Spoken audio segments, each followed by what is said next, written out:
హైదరాబాద్ లో సర్దార్ వల్లభాయ్ పటేల్ అతిపెద్ద విగ్రహం నిర్మించాలన్నారు బీజేపీ నేతలు. విద్యుత్ కోతలు లేని నవ భారత్ నిర్మిస్తున్నామని చెప్పారు కేంద్ర మంత్రి కిషన్ రెడ్డి. డిస్కంలను ప్రైవేటీకరించాలనే ఉద్దేశం కేంద్ర ప్రభుత్వానికి లేదన్నారు. రాష్ట్రంలో పంట నష్టాన్ని అంచనా వేయడానికి కిసాన్ మోర్చా ఆధ్వర్యంలో 3 బృందాలు ఏర్పాటు చేశారు. తడిసిన ధాన్యాన్ని వెంటనే కేంద్ర ప్రభుత్వం నిర్ణయించిన రేటుకు కొనుగోలు చేయాలని డిమాండ్ చేశారు కమలం నేతలు.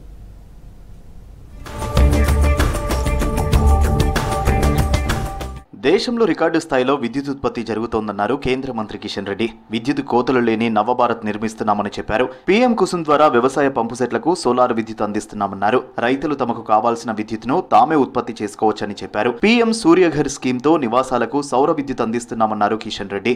రైతుల ఆదాయం రెట్టింపు చేయడానికి కేంద్రం కృషి చేస్తోందని చెప్పారు. స్వాతంత్రం వచ్చిన తర్వాత ఇది విద్యుత్ ఉత్పత్తిలో హైయెస్ట్ ప్రొడక్షన్ ఈరోజు దేశంలో ఉంది. మా థర్మల్ పవర్ సెంటర్స్లలో విద్యుత్ ఉత్పత్తి ఆపాల్సిన పరిస్థితి ఏర్పడింది. అంత ఎక్సెస్ పవర్ ఈరోజు అందుబాటులో ఉంది.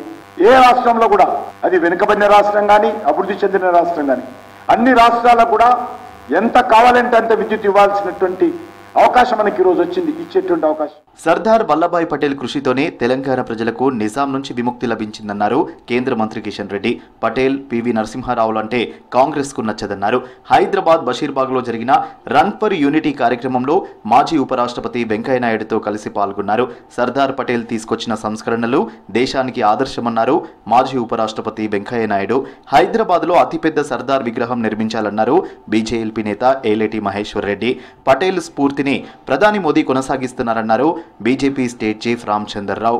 ఈరోజు సర్దార్ పటేల్ ఒక రాజకీయ నాయకుడే కాదు, ఆయన రైతు ఉద్యమ నాయకుడు. ఈరోజు సర్దార్ వల్లభాయ్ పటేల్ అంటే కాంగ్రెస్ పార్టీకి నొప్పి. పివి నరసింహారావు గొప్పతనం అంటే కాంగ్రెస్ పార్టీకి నచ్చదు. దేశం అంటే నెహ్రూ కుటుంబం అంటే దేశం అనేటువంటి దుర్మార్గపు ఆలోచనతో కాంగ్రెస్ పార్టీ ఈరోజు సర్దార్ వల్లభాయ్ పటేల్ ను తక్కువ చేసి చూపిస్తున్నది.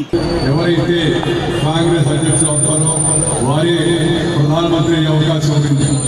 ఆ రోజు దేశంలో వివిధ రాష్ట్రాల్లో అందరూ అయిపోతే 14 రాష్ట్రాలు 15 రాష్ట్రాల్లో 14 రాష్ట్రాలు సర్దార్ వల్లభాయ్ పటేల్ నేతగా ఉండాలని చెప్పి కోరే.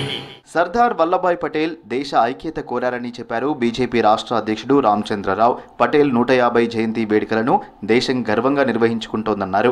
ఆనాడు నిజాం నవాబుల నిరంకుశత్వాన్ని ఆపరేషన్ పోలోతో పటేల్ అణిచివేశాడన్నారు. హైదరాబాద్ తెలంగాణ భారతదేశంలో భాగం అయిందంటే, భారతదేశంలో ఈరోజు మనం గర్వంగా బతుకుతున్నాం అంటే, భారతీయులను చెప్పుకుంటున్నాం అంటే, భారత మాత గాలి ఇక్కడ పీలుస్తున్నాం అంటే కేవలం ఘనత సర్దార్ వల్లభాయ్ పటేల్ గారిది. రైతుల గోసను ఈ ప్రభుత్వం పట్టించుకోవట్లేదన్నారు బీజేపీ నేత ఏలేటి మహేశ్వర్ రెడ్డి. 2 ఏళ్లలో ఎంతమంది రైతులను ఆదుకున్నారని ప్రశ్నించారు. ఎకరాకు 30,000 నష్టపరిహారం ఇవ్వాలని డిమాండ్ చేశారు ఏలేటి. వరి పంటకు 30,000 రూపాయలు ఎకరానికి నష్టపరిహారం చెల్లించాల్సిందే.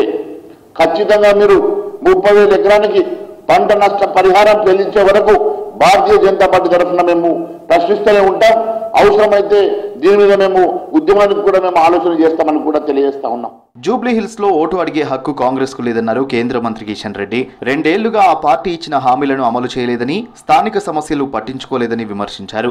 స్థానిక ఎంపీగా చాలా నిధులు తీసుకొచ్చి నియోజకవర్గాన్ని అభివృద్ధి చేశారన్నారు. ఎర్రగడ్డ డివిజన్లోని పలు కాలనీల్లో ఇంటింటి ప్రచారం నిర్వహించారు కిషన్ రెడ్డి. బీఆర్ఎస్ ప్రభావం కొంచెం కూడా జూబ్లీ హిల్స్ లో లేదన్నారు.